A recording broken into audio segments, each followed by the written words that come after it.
Mikhail Kohlhaas from an old chronicle. About the middle of the 16th century, there lived beside the banks of the river Havel a horse dealer called Mikhail Kohlhaas, the son of a schoolmaster, who was one of the most honourable as well as one of the most terrible men of his age.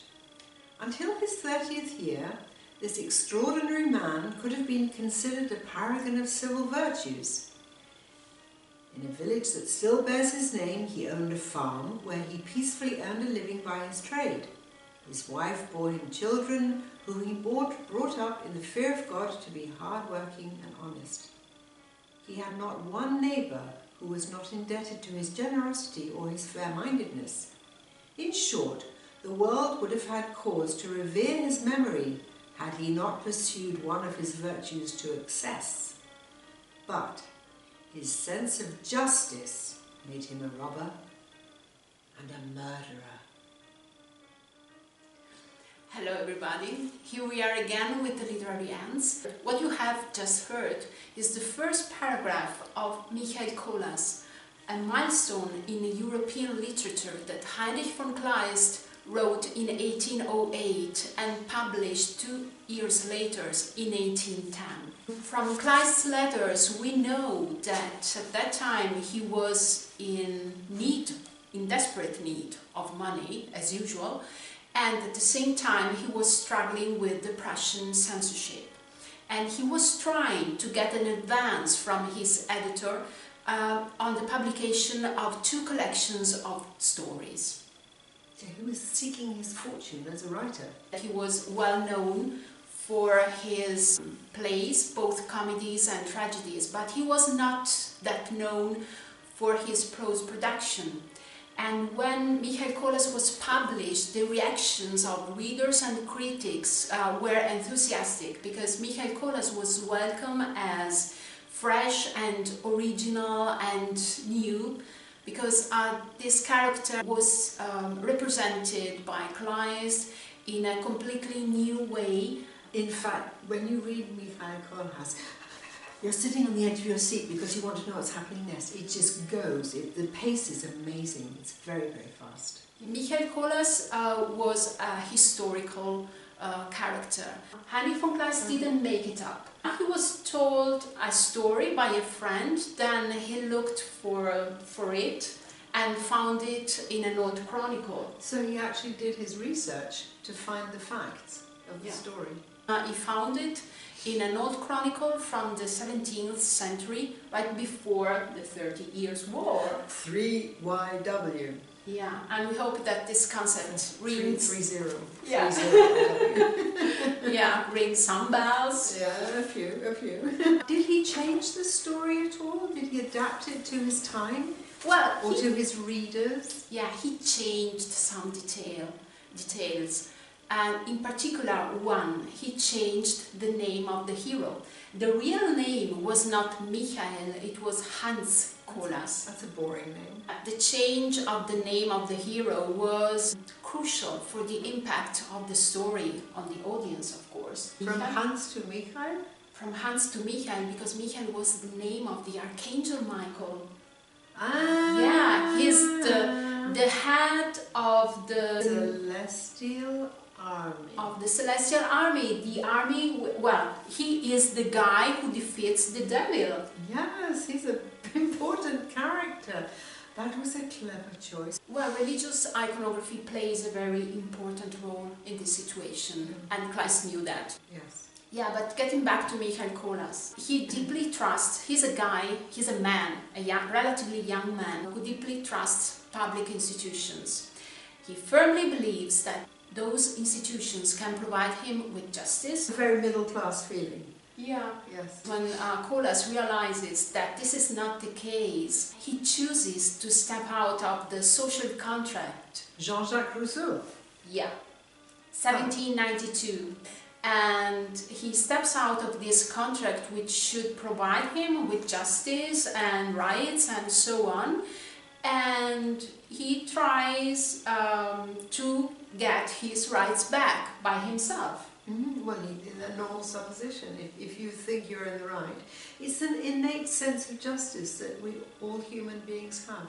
Around this rights issue, Kleist builds up an overwhelming story which gets more and more credible because every detail, every legal detail is true and well explained, because don't forget that Kleist, the author, had studied law for a couple of years. So which was very, very useful. So he knew the terminology, he knew the cases, he knew law. yeah. Yes. And then, well, getting back to our friend, the Archangel Michael, this Michael behaves like a criminal, but he has, as a counterfigure, an angel beside him. So, as a reader, what are you more tempted to believe in? The criminal or the force of the good?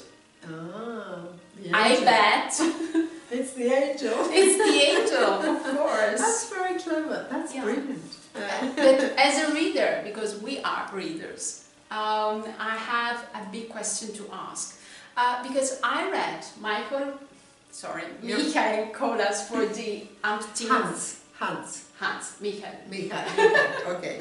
Michael Kohlhaas for the umpteenth time, and I did it, well, we did it on purpose. She reads a lot, you know. Backwards. You read it backwards? Well, not literally, of course, but structurally, paragraph after paragraph. You mean you started at the end? Yeah. You're not allowed to do that. That's not allowed. Of course I am! You spoil the story.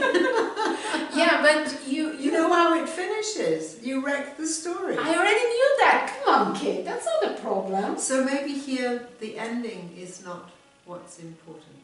No, it is not. At the end, the first thing that struck me is that the author, our Mr. Kleist, doesn't give a heck about the hero's death. He just glides over it in a sentence. Well, it is definitely not a detail. It is important and it represents the end of the story. But Kleist just mentions it en passant very quickly while he's dealing with something else. And so I thought, well, he wants us to concentrate on something else, because there is no mourning, no grieving, no tragic death, no 5th Cavalry coming to save the hero's life. No agony in the hero's faces. No, it wouldn't make it. Forget it. Good film. Would not make a good film. No, absolutely not. But I mean, I had the feeling that Kleist is challenging us once again. He's telling us at the end of the story, well guys, you thought you got me, but in fact, I got you. It is not about Michael Kohlhaas and his adventures. He wants us, readers, critics, or whatever we are, he wants us to dig deeper. Yeah, this is all, I mean, all good art forms do this. You look at it and then you start thinking, and then you start talking and you discuss about it, and you leave the cinema and you carry on talking, or you stay in the cinema and you're still talking 2 hours later, and the manager says, do you mind leaving now? We have to turn the lights out, we have to close up, and we're still discussing the film. There are a lot of issues which are left open. I mean, justice, God, death, justice connected with God, and the fact that it is relative and questionable, at least in this case. There was something else though that I think in classification of novels and so of works,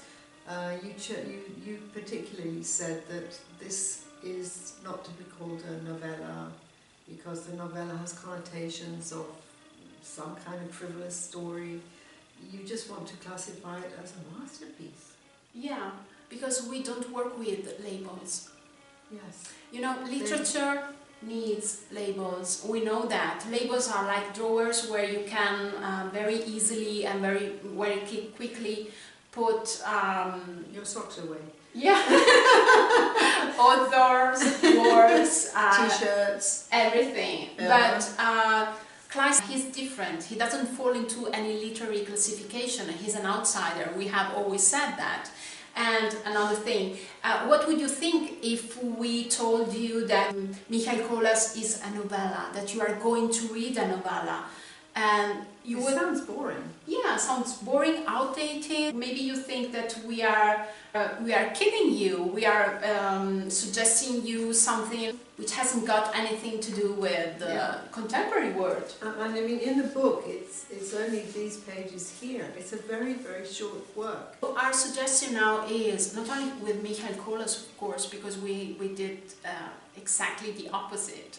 But first, when you have something new to read the work a couple of times, then, and only then, start digging. It's a detective work. Gather information about the author, his or her other works, where she or he was born, where they grew up, what they did, what their education was, if they got married, and so on. And then maybe the most important thing, base your research on your own interests, and something exciting and new and brilliant will for sure come out. Oh, absolutely. Thank you. Thank you. Bye. Bye.